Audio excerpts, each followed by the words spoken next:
pushing the mute button. The unmute is good. Good morning, dear Dharma friends. The voice of Leonard Cohen. When he made that album, one of the critics said, "This is Leonard from the grave." Which, of course, is where he was a few years later, a short time later. So, hello. It's daylight. It's quite different. For a long time now, it's been dark at the start of our meetings. Lovely to see you here. So, I have a classic sort of reading this morning. Shantideva, which is 500, 600 years after the Buddha. All mistakes that are, all the various kinds of evil, arise through the force of conditions. They do not govern themselves. These conditions that assemble together have no intention to produce anything, and neither does their product have the intention to be produced. Hence, everything is governed by other factors, which in turn are governed by others. In this way, nothing governs itself.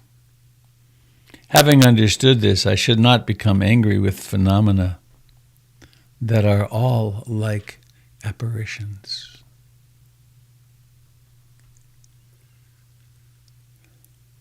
That's kind of profound, isn't it? All mistakes that are, all the various kinds of evil arise through the force of conditions. They do not govern themselves. These conditions that assemble together have no intention to produce anything, and neither does their product have the intention to be produced. Hence, everything is governed by other factors, which in turn are governed by others. In this way, nothing governs itself.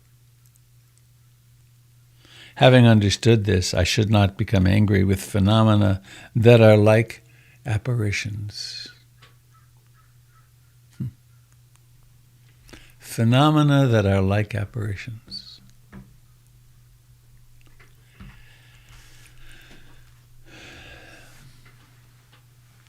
So let's sit.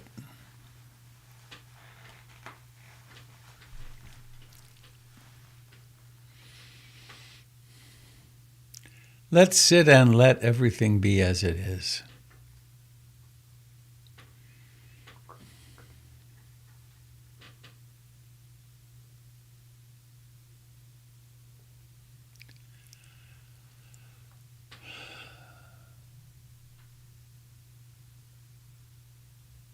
The body is exactly where it is.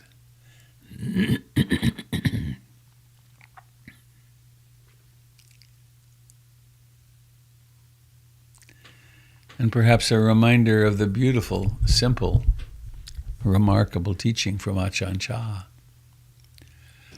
Whenever you wish to bring your practice into perfect balance, simply remember, this moment is like this.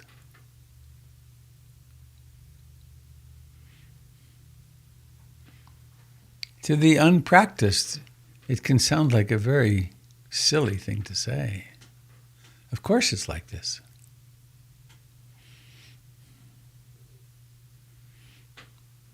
But it's, of course, profound in its meaning. And it includes awaken and allow and be present for the life in what you think of as your hands.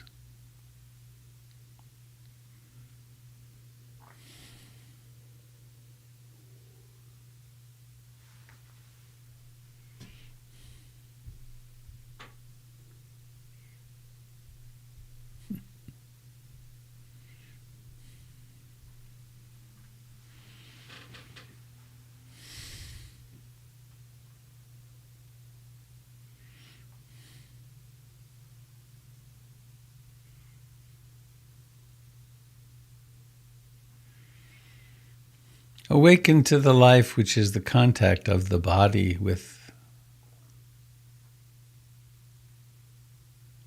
the buttocks and thighs.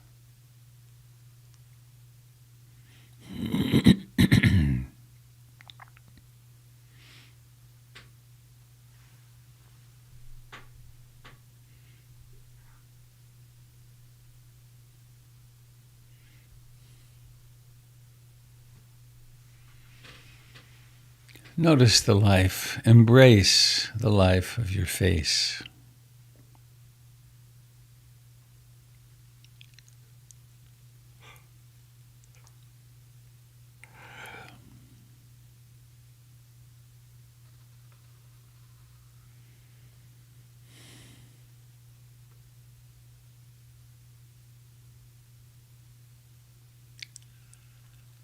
Notice that breathing is happening.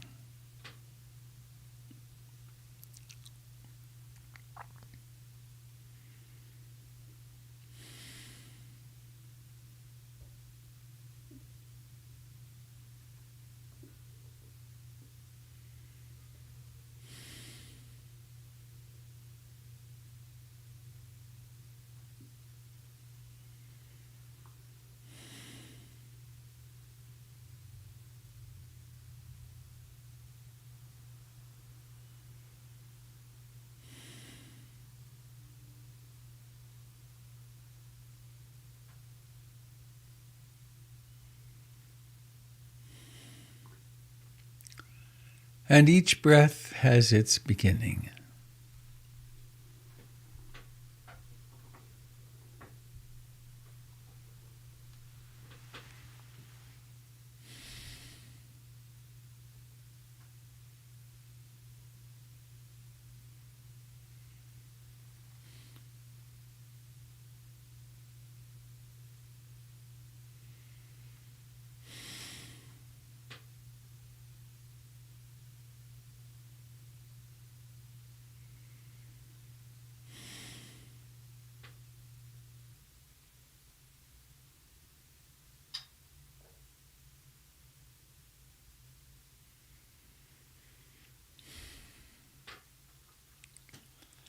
After mindfulness, curiosity is the second enlightenment factor. How curious are you about breathing?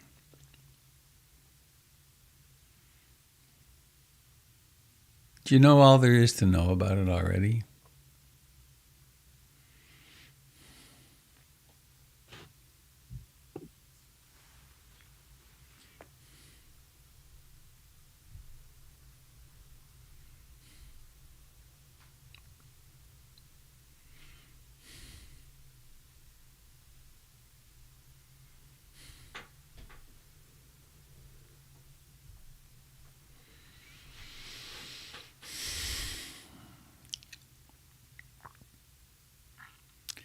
Is it really true that each breath has a beginning? It has a rising to fullness. It has a decline and it has an ending. Is this really true?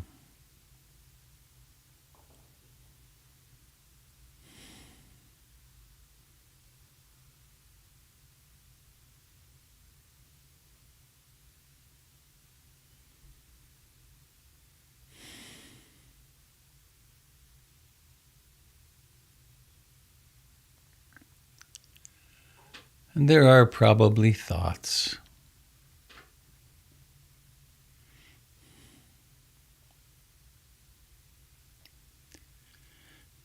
And the content of thoughts is not so important as the fact of thoughts.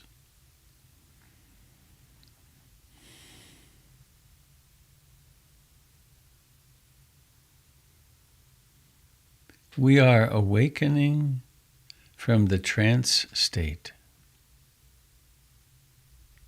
of I, me, mine, by awakening from thoughts.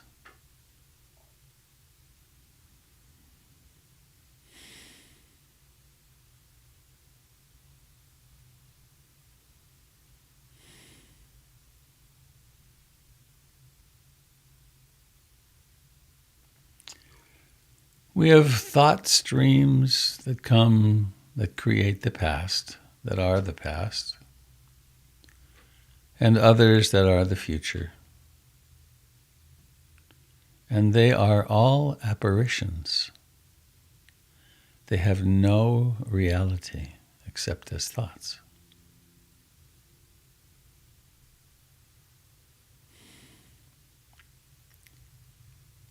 And we use this sign, central sign of life, breathing in and breathing out, as our touchstone in reality in the present moment.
Please take a moment to notice the life of the face.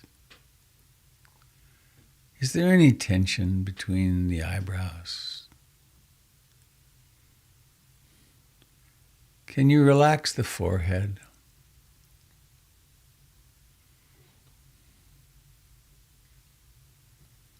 Is there tension in the jaw?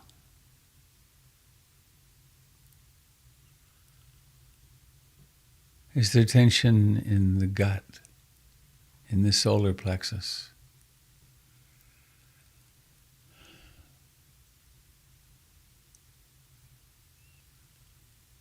Sometimes we hold on for dear life with deep muscles. And any time you discover something tight, just soften.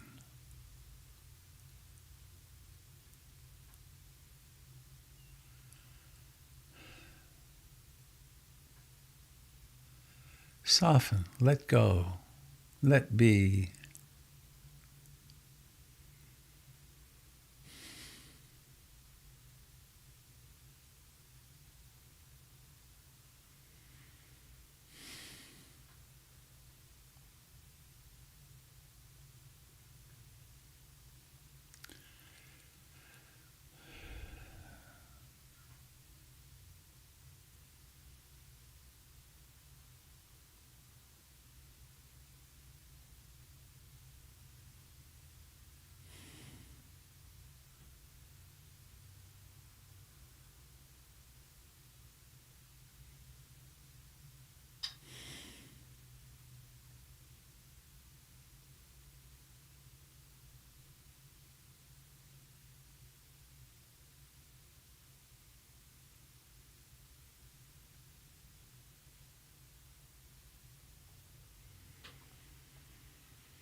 Notice the awakening from the trance states of thinking.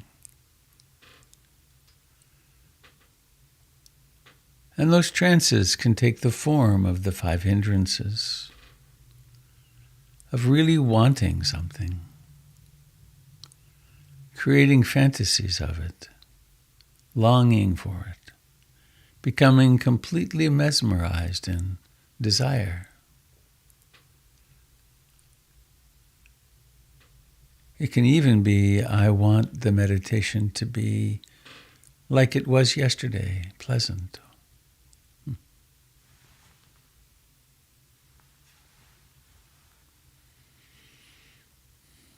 Or it could be disliking. I don't like this. It can be subtle or strong.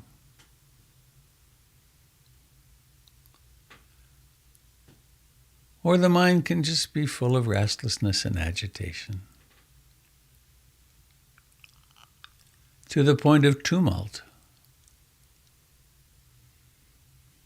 to the point of overwhelm, or very subtle.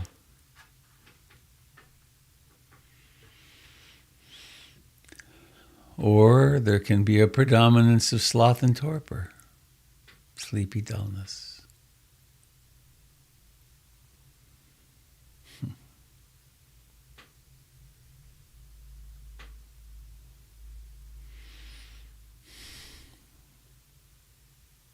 Or there can be a trance of doubt, self-doubt, doubt in the practice, existential doubt.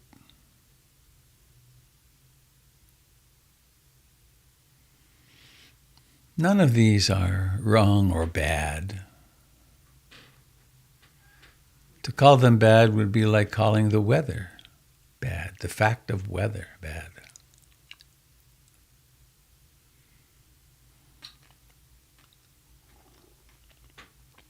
But there is a strategy we use to awaken from them, which is come home to breathing. again and again and again.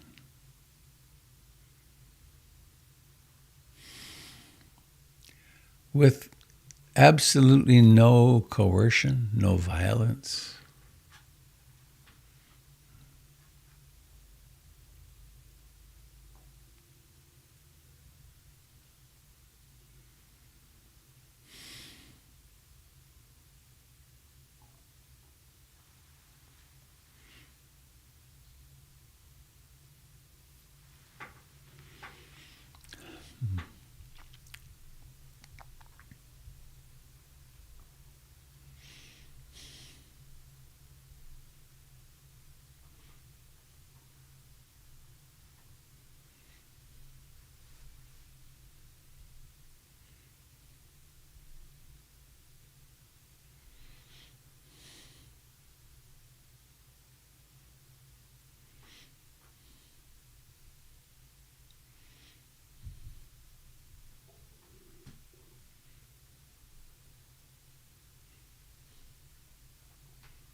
Allowing awareness to come into the face again.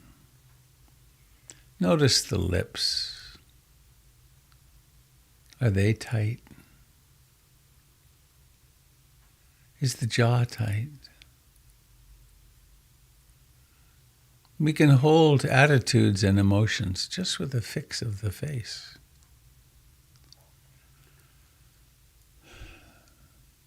We don't need to be signaling anyone or anything. During our meditation, we can completely let go.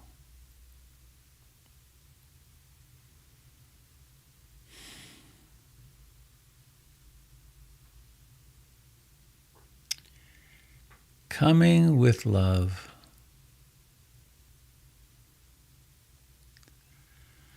And not the love like I love potato chips or I love this, but the love which is there's room for everything.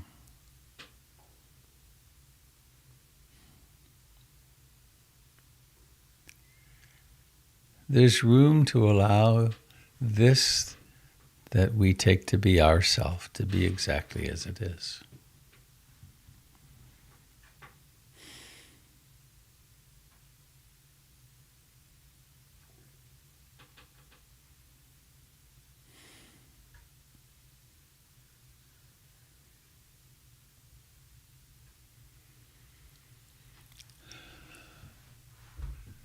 To let attending to this breath be an act of love.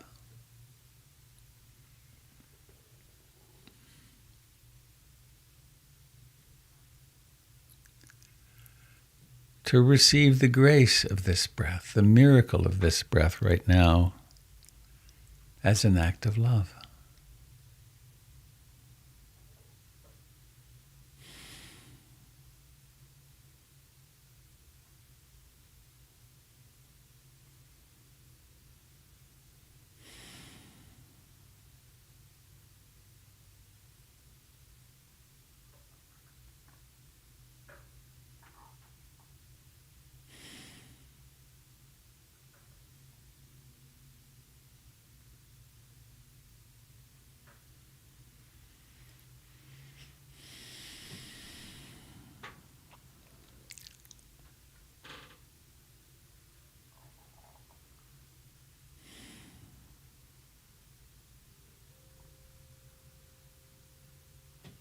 Sounds may arise.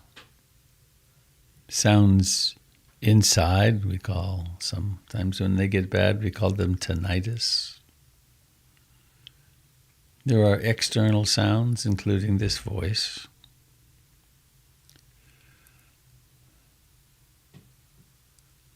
We notice hearing.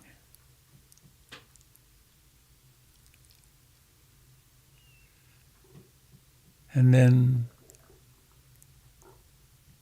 it's gone. It is an apparition.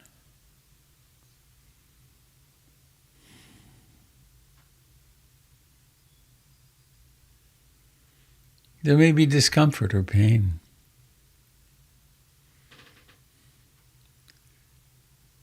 In this way of the Buddha, we don't try to escape from pain. There is, of course, a place for pain medications and lots of sensible self-care. But some pains there's no escaping from. They're too intense or they're too chronic.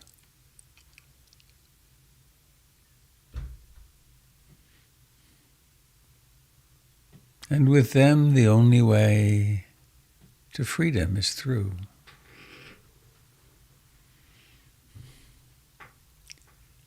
So when I discover that I'm hurting in the body, hurting emotionally, hurting in subtle ways and in acute ways, when the hurt is heartbreak or loneliness or anxiety or fear,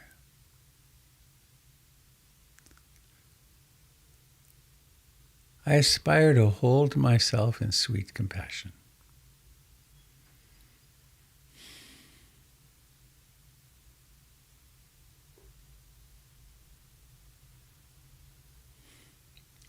To hold that abandonment in compassion,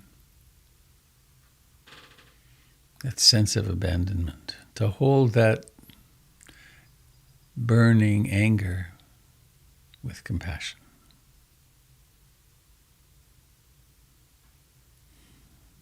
To hold that longing for revenge in compassion.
Each breath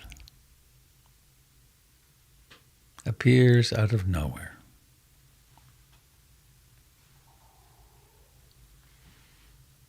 Exists for a time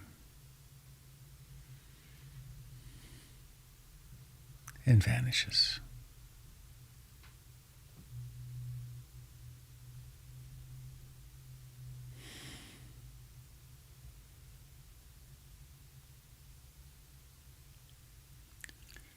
And so it is that we learn of anicca, impermanence, change, contingency.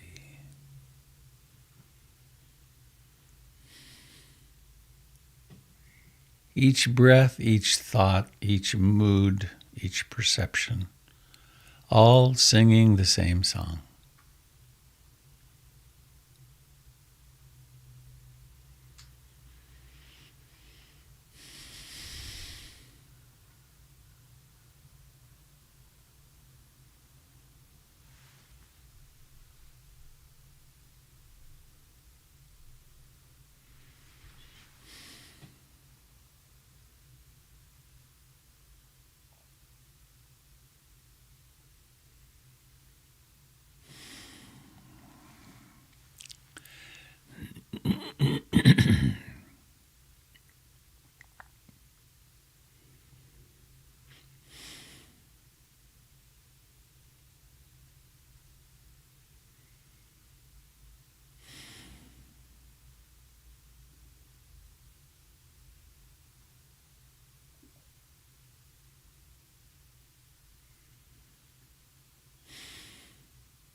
May all beings everywhere share in the merits of our practice, including our loved ones and friends, colleagues, family members, estranged family members, spouses, former spouses, people in power, people subject to power. People being born, people dying.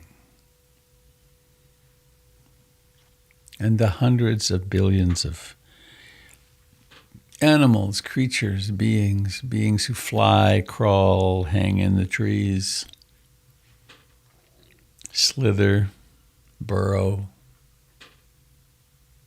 May all of us that take birth and death here on the earth remember our true great nature.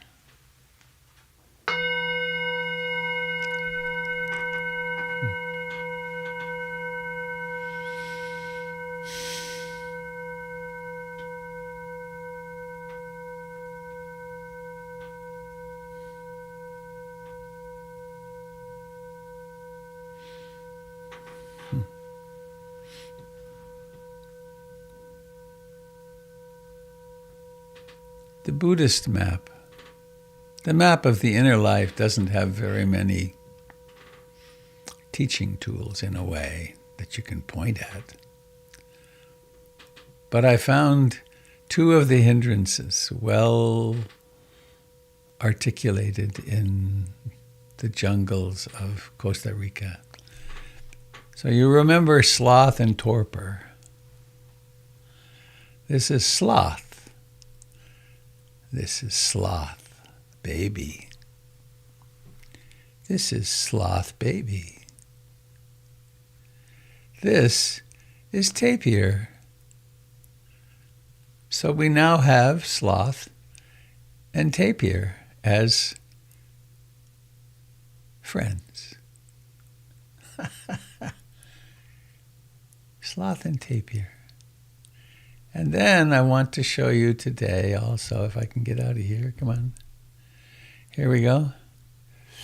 I want to go to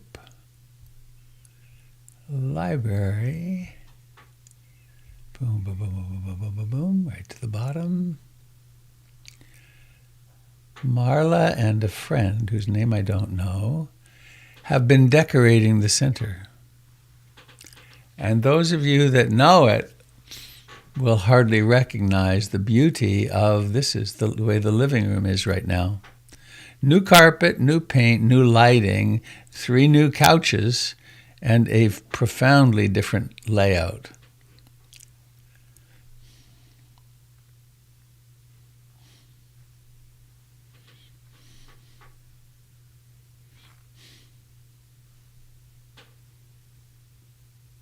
This is a beautiful 6-foot-long carving with a lotus in the middle that we were given just as COVID began.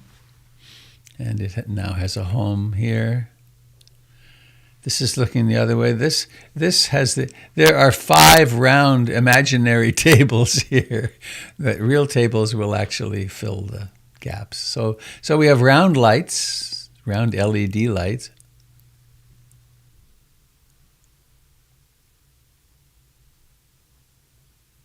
And in the kitchen, we got a new floor. We had a hole in the floor we used to have. We got a new used stove and got rid of that huge table. And the kitchen is really quite something now, too.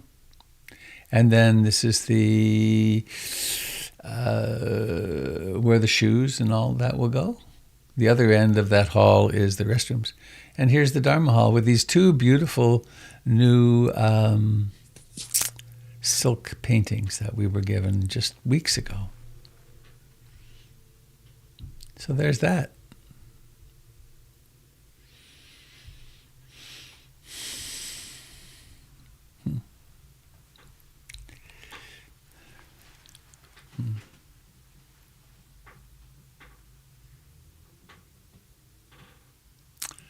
So to those of you that are not from Portland, if you want to come sometime, I'm sure we can find a place for you to stay with the community. It's just a matter of getting here. Among the announcements, the one I'm remembering now because the name is so snappy, the Be Queer Now group. Is that every Sunday? It is. Every Sunday. Hi. It's every Sunday from 6:30 to 8, and the registration is on Portland Insight's website. We've had 2 wonderful groups so far, and if you identify anywhere along the LGBTQIA+ spectrum, please join us. It would be wonderful to see you.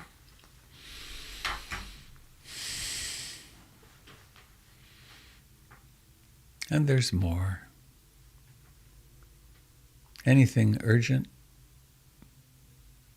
Jimbo, that we should mention?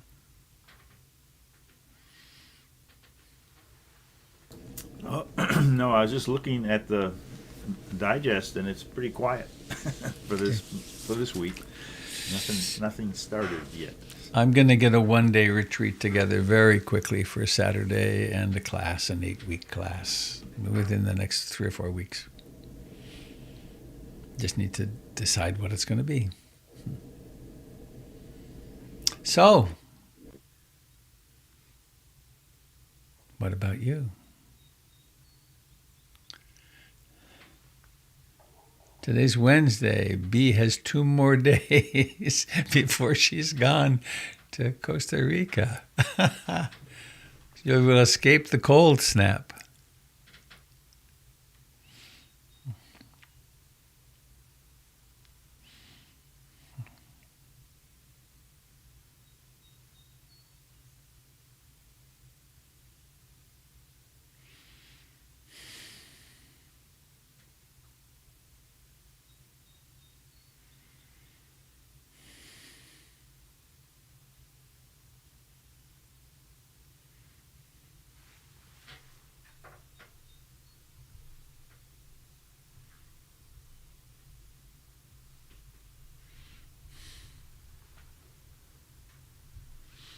cat.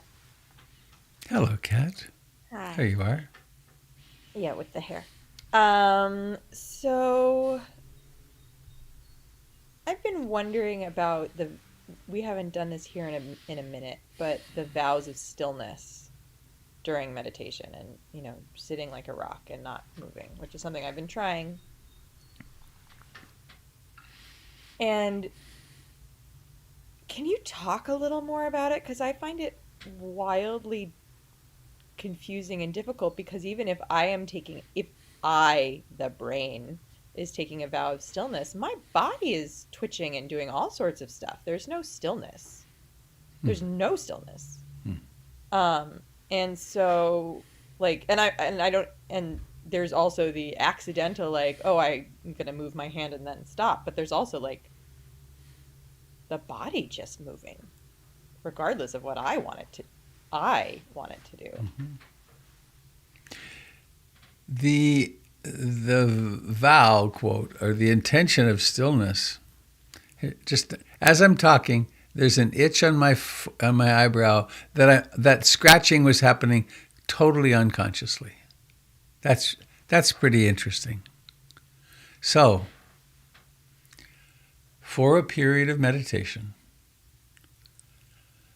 the vow is, I will make no intentional move. My intention is for the body to sit here. And who knows, there could be jerks and jumps and strange stuff happens in meditation. Jack Kornfield talked about a time when his arms were sort of flapping for a while.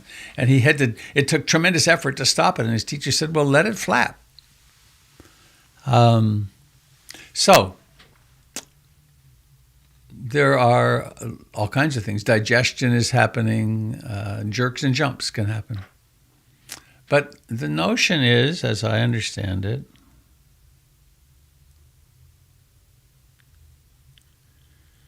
to see what happens if all volitional action is ceased. And then let's say right now there's an itch on my right cheek. And the impulse, it's obvious, the intention is there. I know what it would be like to do this. It's quite new territory if that itch comes along and I have enough of an intention to sit still, and then the intention to move becomes obvious, and then I don't move. I'm in new terrain. I'm going beyond it's really good that we move unconsciously to scratch things. I mean, the scratch to get bugs off is life-saving. The movement to get away from fire, from hot and discomfort is life-saving. But we're in meditation, we're going beyond the normal human, we're going beyond the animal impulses to act. And so to not move can create a tremendous amount of awareness. For instance, with an itch, I'm remembering one classic moment when I was somewhere, it must have been here in North America, because I probably wouldn't have done this in Asia, but a mosquito came. And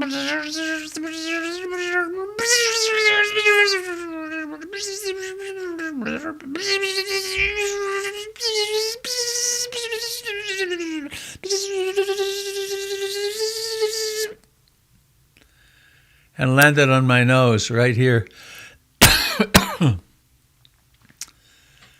And I was quite concentrated, well into retreat.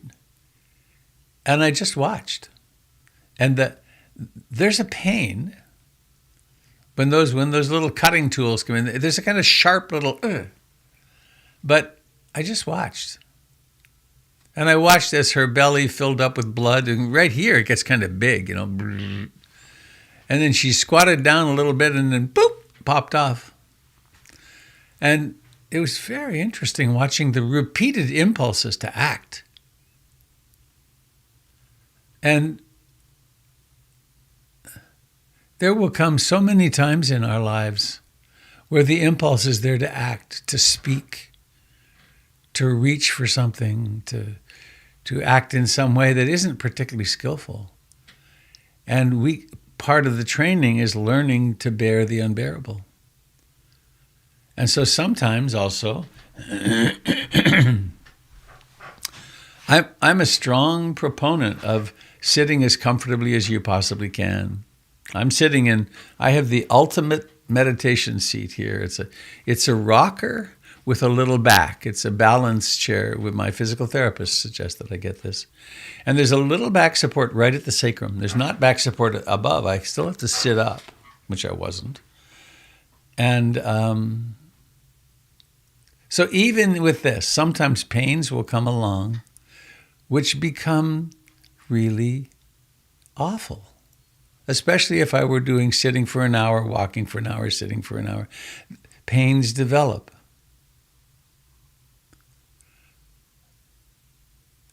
Our instinct is to move to relieve the pain. And a lot of the time, that's a really good thing. But what about training for the times when you can't? For the time when you're in traction? For the time when you're sitting in the ICU waiting room to know and not knowing whether the person in there is going to take another breath? What about those times? And we will all have them. Do we want to be preparing for that? Do we want to be preparing for that time when we're lying on our deathbed and there is no more moving? There's just watching. There's just being awake. And so that's why we sit still.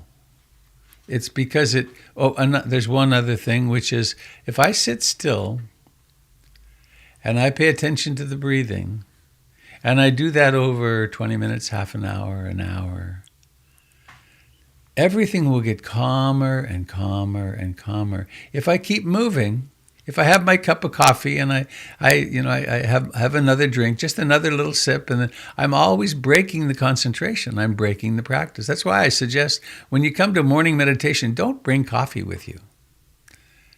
Don't bring, and to the meditation hall, you don't have to have a thing of water. Actually, I try to have a rule, a local rule. It's like golf, local rules. In the meditation room, no drinking during meditation. And it's still interesting. Some people have to drink during meditation. What's going on there? Is dehydration coming up to become an emergency, or is it really time to break awareness because something significant is emerging? I think I'll, and maybe while I'm at it, I'll just check my phone.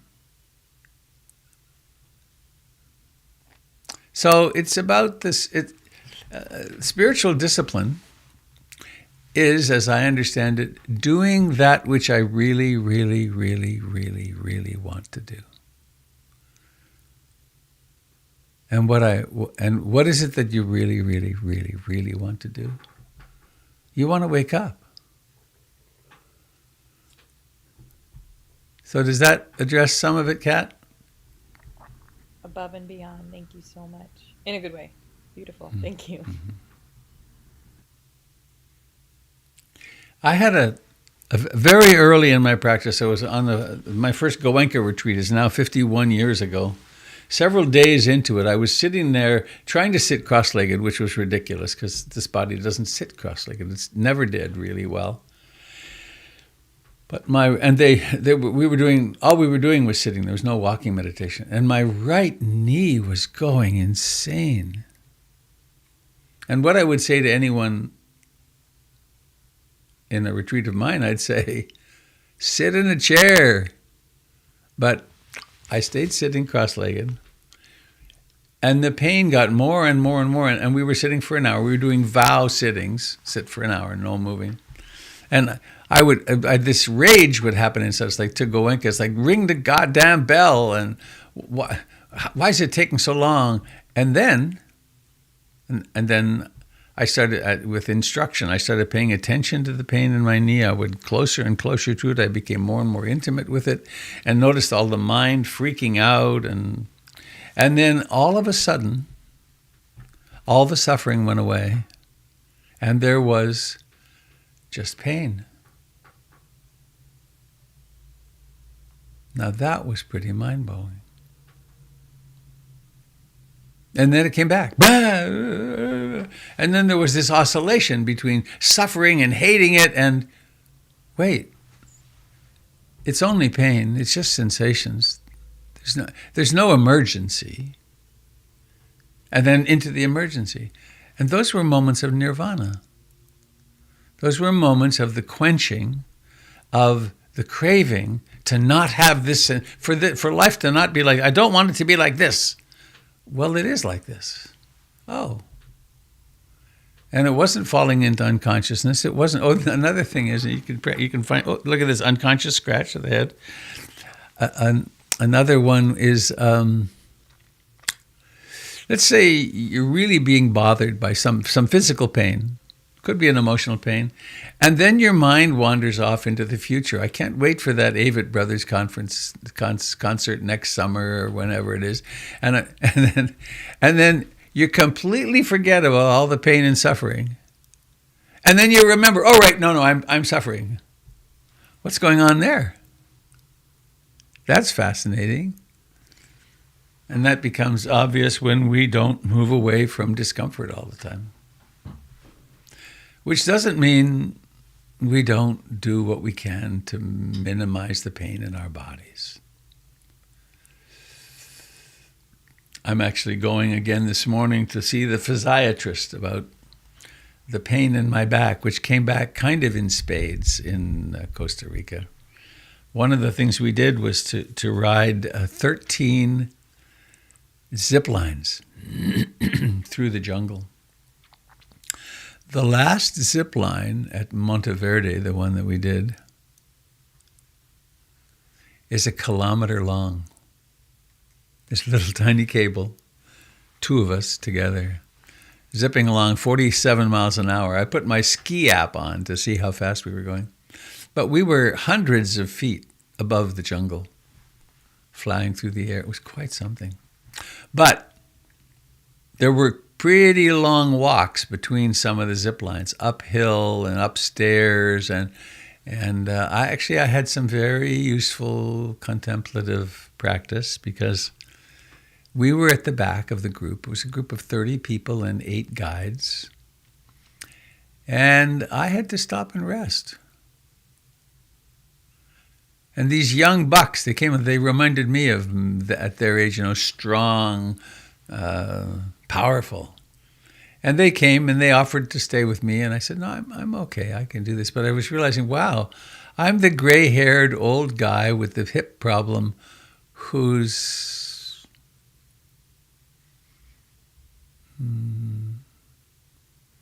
holding. And I didn't actually hold things up because the lines at the zip line at the place you started were always backed up. But, I'm the old guy. How interesting. And there was some impulse to deny that and to rush, but I really couldn't rush. My back and hip were hurting a bunch.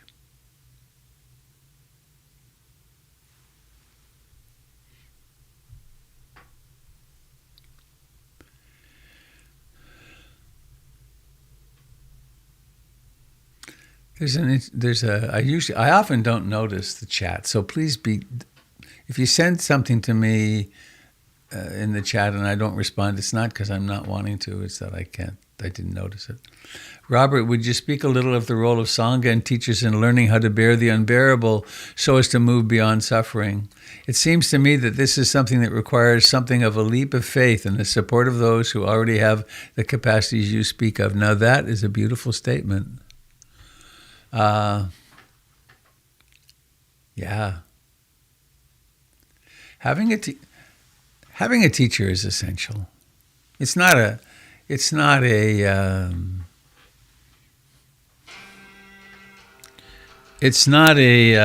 luxury. Hang on.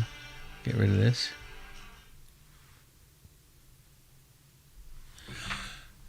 Because we come to some place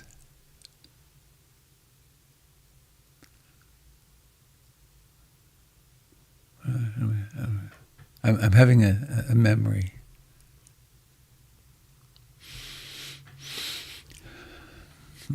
I've had instances in my own practice where something's been happening and where I really wanted to quit, just not do it. And where my teacher said, "This is the time, Robert, to do 2-hour sittings. Don't take a nap. It feels unbearable, yes." And there were actually other moments in my life where it's been necessary literally to have a hand to hold, to face into something. So Sangha, community, and having a relationship with teacher or teachers is really important. Because otherwise we start moving towards something that is really challenging. In the psychological realm, maybe it's some trauma that starts to open up. But there's beyond the traumas, there's the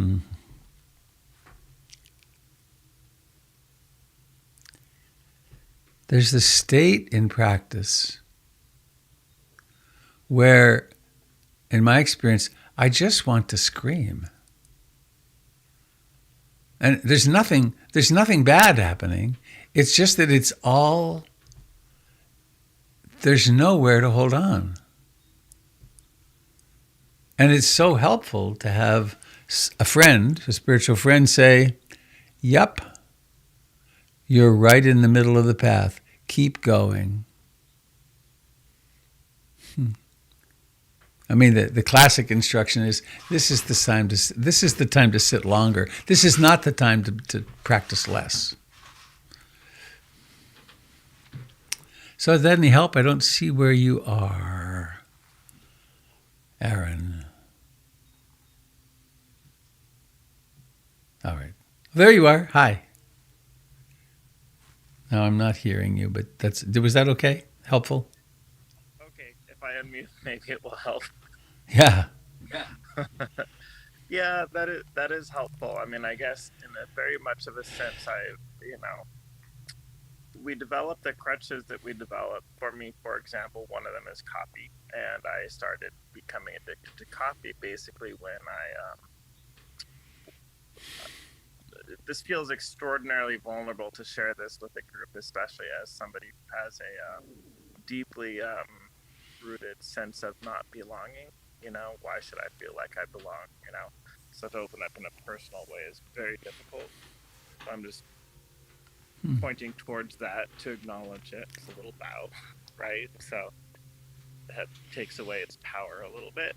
Hang on. I want to interrupt you. Yeah. You belong in my heart, and you've been there for years.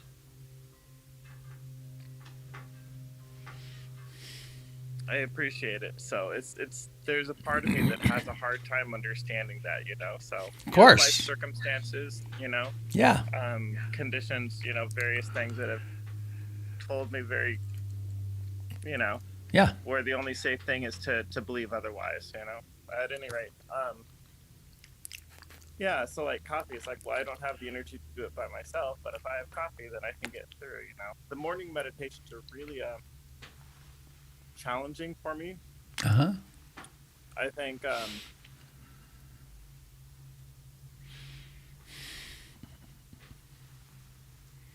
yeah, at any rate, I don't want to go into huge history, so but I do hope to get to retreat soon so that I can sort of.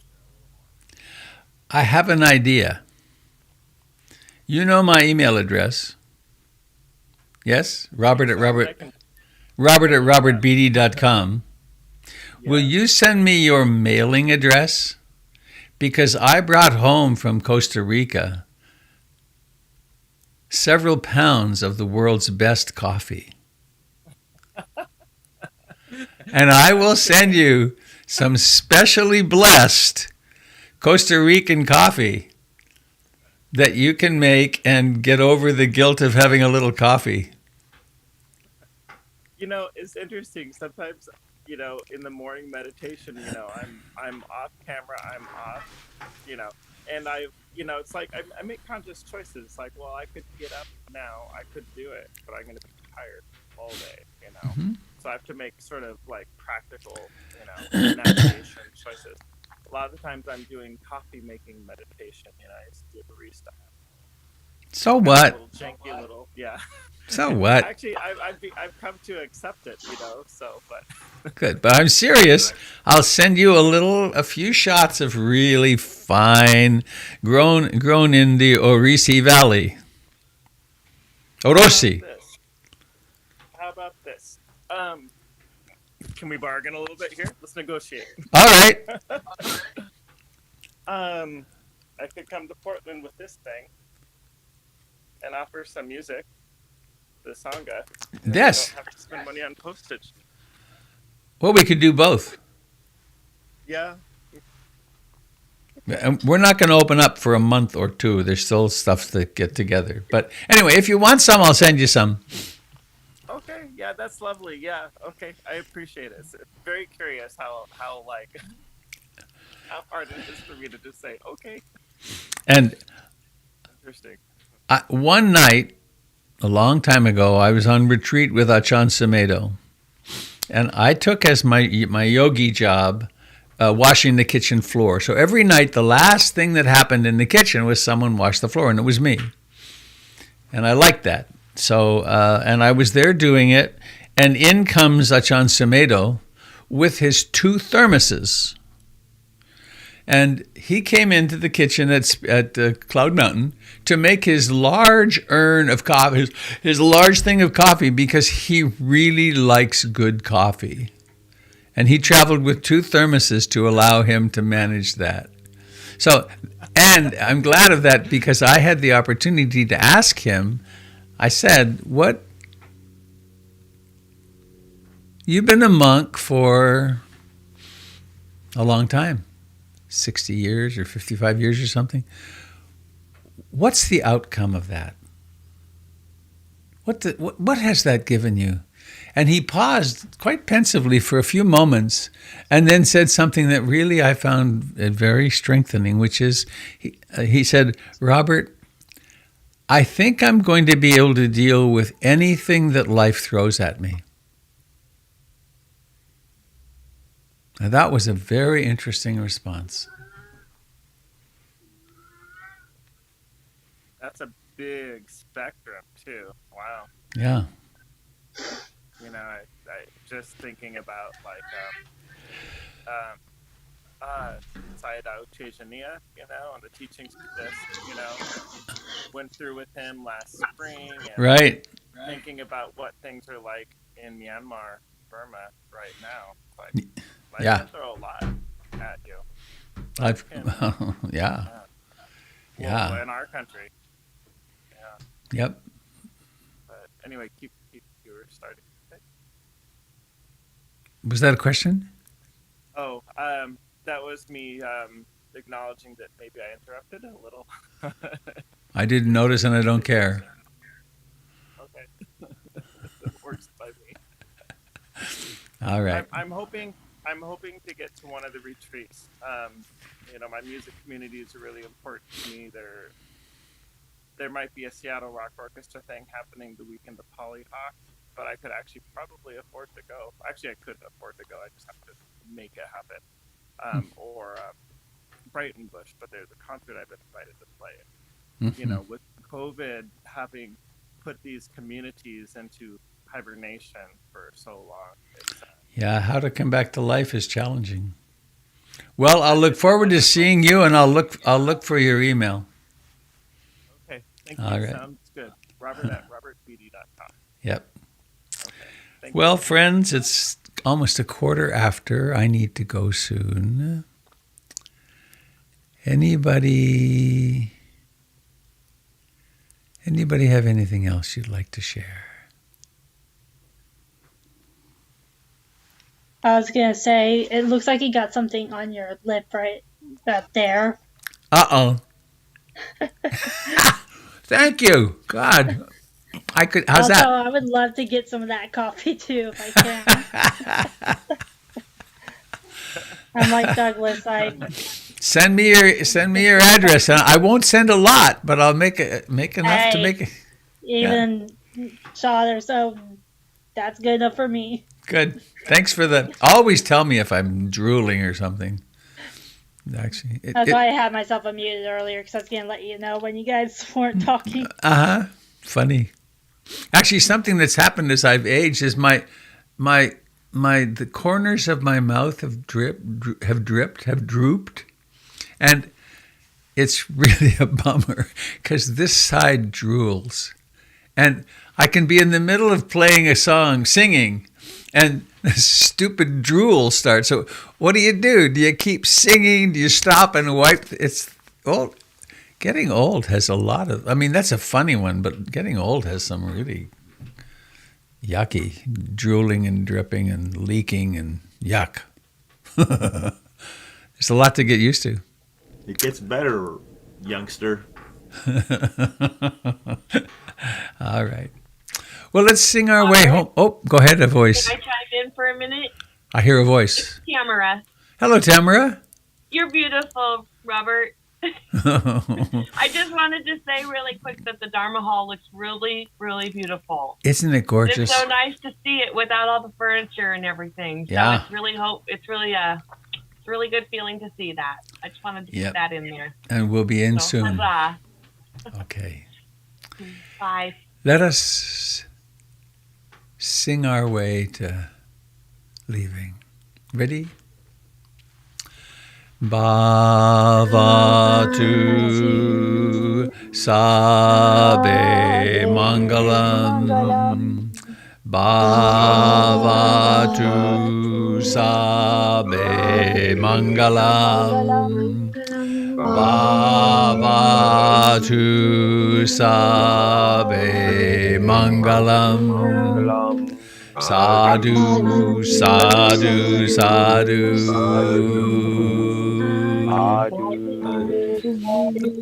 Happy trails, lovely people. Happy trails, everyone. Thank you, Goodbye Robert. to those of you on Facebook and YouTube. Goodbye, David. Goodbye, people on Facebook and YouTube. Thank you.